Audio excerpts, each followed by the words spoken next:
This past Friday night in the NHL, the Montreal Canadiens announced that they had traded Alex Galchenyuk to the Arizona Coyotes for Max Domi.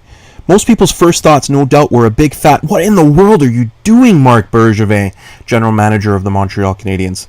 The Montreal Canadiens, a team that is struggling to find consistency and depth at center ice, trading away arguably its best option down the middle and certainly its most talented. Marc Bergevin, you are trading away a guy who over the last 3 years has averaged 0.67 points per game, despite a knee injury that derailed half of his 2016-2017 season. Not to mention playing up and down the lineup this past year with no consistent line mates. And in return, you are getting Max Domi, who over the same 3-year stretch has averaged 0.61 points per game, although an upper body injury had him sidelined for a good portion of the 26-17 season in his own right.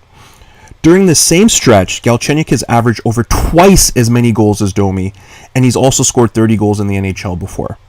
Last season was a really tough one for Galchenyuk in Montreal. It just did not seem that he could get anything going consistently, and the team struggled as well. And it also looked as though he fell out of favor with his coach. It can be argued that Galchenyuk has underachieved ever since he was drafted 3rd overall in the 2012 NHL entry draft. The Habs have felt that there was always something missing. He has a big body, but he does not play big.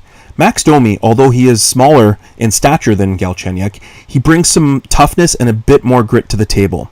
One of the things that was often said about Montreal last year was that they were much too easy to play against. Well, Domi, after a pretty solid debut season, it can be argued that he has underachieved on a woeful Coyote team in his own right. Domi played a lot of center this past season, and he actually took 4 times as many faceoffs as Galchenyuk did. Galchenyuk, over the last 3 seasons, though, has spent far more time at center. The people in Montreal have maintained that Galchenyuk has not been effective at center, but his numbers tend to tell a different story.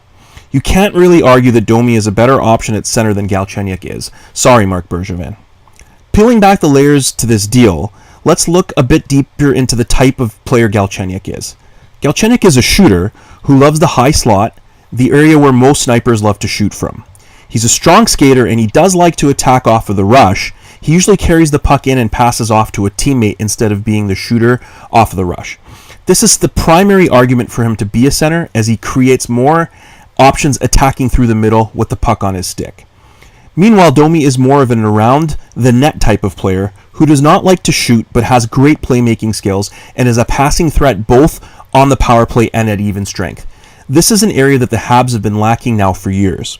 Look, there is no way to convince me that the Canadiens did not give up the better, more talented, more dynamic player, and they did definitely sell low on Galchenyuk. I don't think it was good asset management at all by any stretch of the imagination, but I kind of see the logic, or at least the thought process.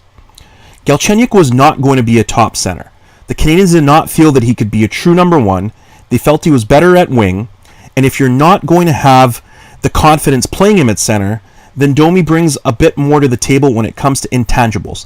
The physicality he brings, and overall he checks a lot more boxes for Montreal. They have the number 1 overall pick, which they can put in play, or they could even draft a center. This is probably also the start of a series of moves, and for the sake of Habs fans, I really hope it is. Montreal could be active in the free agent circuit, with solid centers such as Paul Stastny and the all-world talent John Tavares available, or they could even potentially go after Ryan O'Reilly via trade. They certainly do have the cap space for all of this. If this is indeed the first of a series of moves that GM Marc Bergevin has up his sleeve, then this in the end can end up being a good move for both teams. What about you? What are your thoughts? Feel free to share them and in the comment section below. Thank you for listening.